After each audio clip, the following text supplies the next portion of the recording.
It's all good, because you know what? This is a great game. I still have no idea what the story is. I was playing it for like an hour, over an hour. Still have no idea what the story is. Oh, come on, Marc. It's not that difficult. You're merely a double agent looking to attain immortality by hacking into a demon realm full of murderous FNAF rejects, accidentally unleashing them and turning the world into a bunch of mind-controlled zombie bots looking to cleanse humanity with bloody, bloody vengeance. Oh wait, was that not clear from the game? How much time you got, friend? Cause this one's lore is gonna make you woozier than extended VR play sessions.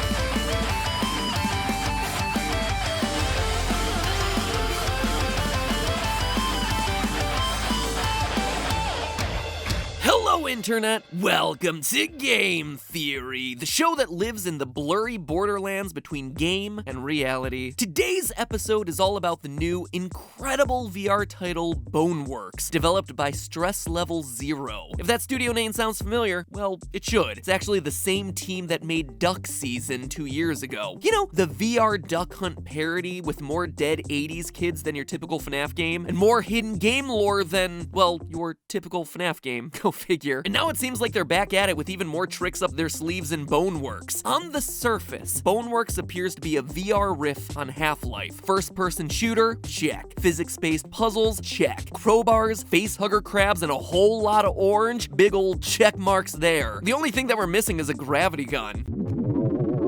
Oh wait, but underneath, Stress Level Zero has created what's perhaps the most original, fascinating, and well-hidden game universe that we've seen in years. Perhaps a bit too well-hidden. You see, the surface level was all that some reviewers got out of their gameplay experience. When looking at reviews for Boneworks, you had people saying stuff like, the story is bare bones, and the lack of a meaningful story made Boneworks feel a little hollow. Definitely missed the opportunity for some calcium memes there, IGN. Boneworks is hollow, needs calcium, suck. Dead memes aside though, Boneworks is anything but hollow. In addition to being just a really tight VR shooter, it's also a game much bigger than what it appears, considering it plays a critical role in a massive multi-game mystery that Stress Level Zero has been laying out for us. And so that is what we start exploring today. The calcium-rich story skeleton of Boneworks, and how the whole thing ties together with a serial killer dog man haunting game cartridges in the 1980s. There is a lot to cover, so let's first start by simply addressing the story that we see in this single game. When you strip away all the melon belly and noodle dogs, at its core, Boneworks is about one man's quest to hack a game and achieve immortality. Now, we play as Arthur Ford, security director for Monogon Industries. We learn from an in-game timeline that Monogon is a video game company turned global corporate overlord. Back in the 1980s, they were a competitor in the console wars, but in the present day of Boneworks, either 1996 or 1997, they've not only pioneered advanced VR technology, but have also expanded into housing, nutrition, medicine. In short, Monogon is basically Nintendo if Nintendo grew up to be evil Google. When the game begins, we see a cutscene of Arthur logging into Monogon's new virtual system, MythOS City, a virtual metropolis built by Monogon to serve as a functional Second Life, or Sims, where users can hop in and lead an entirely separate life, or heck, multiple separate lives. The city, we're told, is set to open to the world soon. We are working around the clock for MythOS City opening day. But it's not long before our peaceful stroll through the VR city gets interrupted by a transmission coming in from the outside world, the real world. M. Hayes, security engineer for the Boneworks project, tells us that the city is on lockdown. I have no idea how you weren't kicked. Like, nobody else can log in. The system clock being frozen might have something to do with it, so if you can make your way to the core tower, you might be able to manually restart it and let us back in. So the system is frozen, and it's our goal as the only person left in MythOS to manually restart it. And that's the game. Or is it? You see, it quickly becomes clear that the system shutting down was an inside job. Hey, so everyone's kind of freaking out over here. There's a rumor from security that somebody broke into the complex and coordinated a breach in Myth. I don't know why, or who would even know how, but I think it's an inside job. And from there, it doesn't take much to figure out that we are the double agent. Rewind rewind back to the beginning of the game. We see Arthur jacking into the system via some very unconventional means. He's barricading doors, he's plugging USB drives into wires, he's using a rough-looking VR headset. And now notice the name on all of those devices. On both the USB drive and the headset, you see the name Gammon. Now, if you played Stress Level Zero's previous title, Duck Season, or if you just watched my theory on it, you might recognize that name. You see, Gammon was the company that created the Duck Season cartridge, home to the blood-soaked mascot dog who in that game was able to escape his digital confines, as well as the KINGBIT gaming system that we played it on. So, going back to that timeline we saw earlier from Boneworks, we know that this was Monogon's rival during those console wars. Gammon's KINGBIT Gaming versus Monogon's POLYSYS, a classic Genesis versus Super Nintendo rivalry. KINGBIT does what POLYSYS don't, which is apparently summoning a killer dog to kidnap children and slaughter parents. Slap that one onto the promotional materials. In short, we're playing as Arthur infiltrating MythOS using the technology of Monogon's competitor. He's a double agent. This is all reinforced by a call later in the game with encryption specialist Alora, who just shakes her head at us while holding the Gammon USB drive. But this all leads to the question of why? What was Arthur Ford hoping to achieve by betraying Monogon? Well, our first hints come in some messages that are scrawled on the walls of the workplace environment at the very beginning of the game. Quote, "Our minds are directly connected to the void. Boneworks' backend is the only thing preventing true death. What if immortality is possible?" End quote. Because this is the opening of the game, these messages all just come across as a bunch of meaningless jargon. A lot of gobbledygook. But when you revisit this information later, it appears to be the crux of the entire game's plot. To fully understand why, though, we first have to define some terms. As we learn in the opening museum level, void energy is chaotic matter that forms the foundation upon which MythOS stands. Quantum void energy particles exist in the multiple places at once, providing the perfect glue that holds instanced matter together.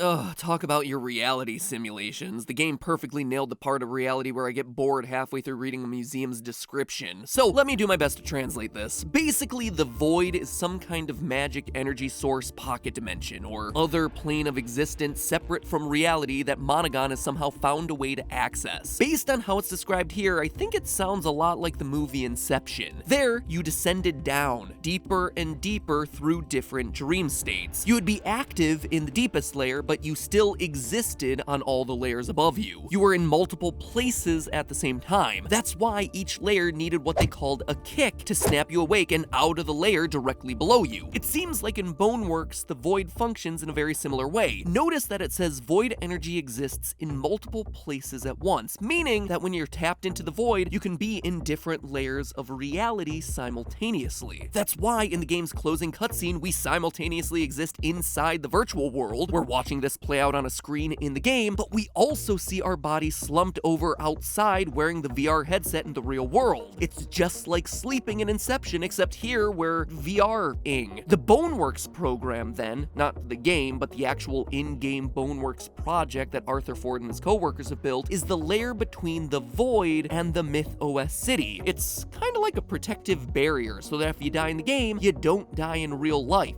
You just resurrect in the system. That's why we have the second line of those quotes I mentioned earlier. Boneworks' backend is the only thing preventing true death. It's an infrastructure protecting its users. But what if your consciousness were able to bypass the Boneworks and just exist here, down in the void? You see, the void is a very real resource in the game world. We see, thanks to that timeline I keep going back to, that Monogon discovered the void, which on the timeline was redacted for privacy concerns, and it's enabled them to build out their myth systems. As such, everything, both real and virtual in this game, touches the void in some way. Monogon just figured out a way to tap into it and send users into the myth system using it. So consider this. If your consciousness is somehow able to get past the Boneworks and down into the void, you can die over here in the VR world, or heck, you could even die over here in the real world, and it wouldn't matter. You're immortal. You are beyond the need for a body, free of physical limitations and constraints. You can suddenly access every tech product, or heck, every living creature that decides to tap into the void energy. And as we're told, MythOS is hooking everyone who's going to be joining this system into the void. So your consciousness could theoretically invade any real-world body that you wanted. You could glitch trap them all. And all of this is exactly Ford's plan. We see it in more wall writings in that opening section of the game. Quote again, theoretically, if we can somehow stop the system clock, we could disconnect the resurrection field outside MythOS chambers. We could resurrect in the void. The void way could allow for immortality. If the Monogon heads knew even remotely how valuable this is, even with Boneworks access, getting out of MythOS might be hard. Let's go find out. So that seems to be the plan that Arthur's following here. Insert the Gammon USB key to disconnect the servers, stop the system clock, and buy himself a couple of hours to get his way into the void and become immortal. I mean, if you're playing the game like a normal person. Our GT Live playthrough is like a full day's worth of video for like half the game. So you know, maybe we should have been playing with a bit more urgency. I'm a hammer. Look.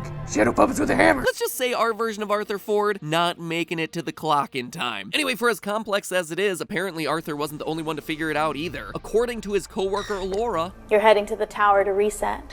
I've been obsessing over the possibility for weeks, and you acted on it first. I couldn't let you think you were the only one who saw it.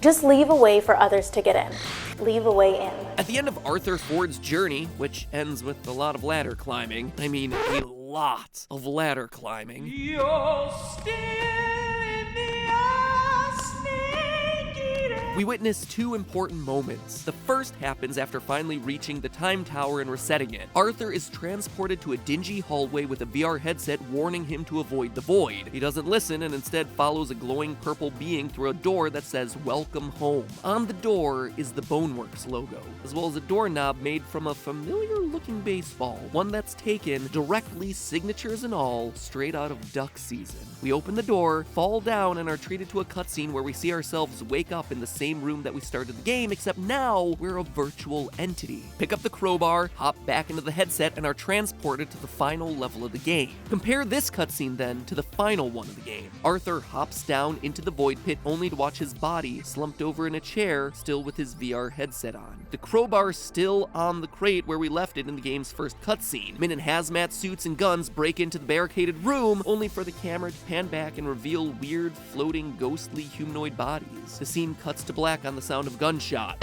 What we can assume is Arthur Ford's real-life body being shot. And yet we, as the player, as Arthur Ford, we continue to live on. We're still alive. The reason I call out these two scenes in particular is because together, they show that Arthur's plan worked. He's immortal now. The first sequence is him getting rebooted into the Boneworks plane. In resetting the time tower, he manages to break free of MythOS and become a separate entity beyond his physical body. One that's able to exist outside of a virtual headset. One that's able to pick up a crowbar and use it, which puts him one step away from the void. By diving once again deeper into the system, he's finally descending one more plane down. He's gone from MythOS down into the Boneworks, and now he's going from the Boneworks down into the void. Once there, his consciousness becomes immortal. He no longer needs his body in real life, nor his avatar in the game. He just exists as a consciousness. And as the floating bodies around him all throughout the ending show us, he's not alone. In fact, his meddling may have just unleashed the creatures that'll inevitably cause humanity's downfall, which honestly serves as a good segue to the next episode, where we learn more about the murderous cryptids and Stress Level Zero's next game. Remember, at the top of the episode I said that this game was all about a double agent looking to attain immortality by hacking into a demon realm full of mysterious FNAF rejects, accidentally unleashing them and turning the world into a bunch of mind-controlled zombie bots seeking to cleanse humanity with bloody vengeance? Well, we're currently up through double agent hacking into a demon realm, so for the rest, tune in later this week. Oh sure, as VR players, we all kind of wish this were real, and we dream of uploading our consciousness into the world that we've created in VR, in turn making the ultimate immersive experience, but next time we find out the bloody consequences when we actually manage to do it. So make sure you subscribe to get notified of part 2 of this episode happening on Saturday. Also, just as a reminder, please give this video 5 stars when you see YouTube's little Yelp-like reviews showing up in your feed. It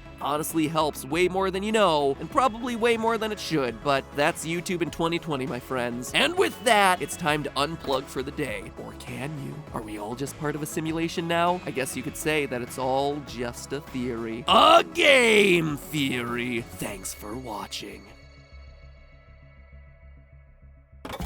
Here's a theory for you. Slap a thumbnail and title onto this one. All VR games have the same plot, and it's about what happens if technology takes over your mind and or a program gets into your mind and suddenly you're like mindless because the VR headset got to you. But hey, that's just a theory, a game theory. Thanks for watching. Like, comment, subscribe.